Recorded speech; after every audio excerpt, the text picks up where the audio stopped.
ஐநா மனித உரிமைகள் council, UNHRC, United Nations Human Rights Council. இது எப்போ தொடக்கம்னா 2006 வந்து ஐநா வந்து தொடங்கியிருக்காங்க. நோக்கம் வந்து மனித உரிமைகளை பாதுகாத்தல். இதன் நோக்கம் என்னென்னா மனித உரிமைகளை பாதுகாக்கிறதுக்காக 2006 ஐநா மனித உரிமை பாதுகாப்பு கவுன்சில் வந்து தொடங்கியிருக்காங்க. இதோட தலைமையகம் எங்கன்னா ஜெனீவா, சுவிட்சர்லாந்தில் இருக்குது. இதோட உறுப்பினர்கள் 47 நாடுகள் இதில் உறுப்பினர்களாக இருக்காங்க.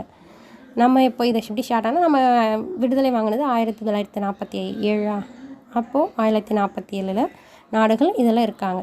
செயல்பாடுகள் சர்வதேச அளவில் மனித உரிமை மீறலை தடுப்பது. சர்வதேச அளவில் மனித உரிமைகளை மீறுறாங்க, அதை வந்து தடுக்கிறது.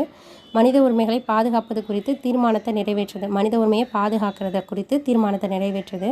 மனித உரிமைகளை மேம்படுத்த புதிய விதிகளை உருவாக்குதல். மனித உரிமையை வந்து மேம்படுத்துறதுக்கு புதிய விதிகளை வந்து உருவாக்குதல்.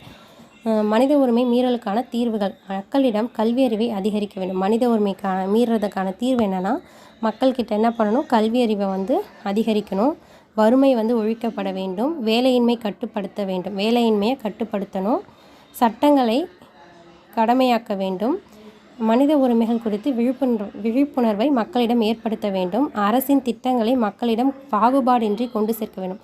பாகுபாடே இல்லாமல் கொண்டு சேர்க்கணும். காவல்துறை மற்றும் சிறைச்சாலைகளை மறுசீரமைக்க வேண்டும்.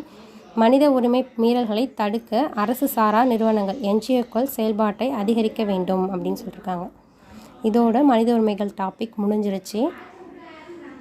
நெக்ஸ்ட்டு வந்து கரப்ஷன் டாபிக் நான் அப்லோட் பண்ணுறேன். தேங்க்யூ.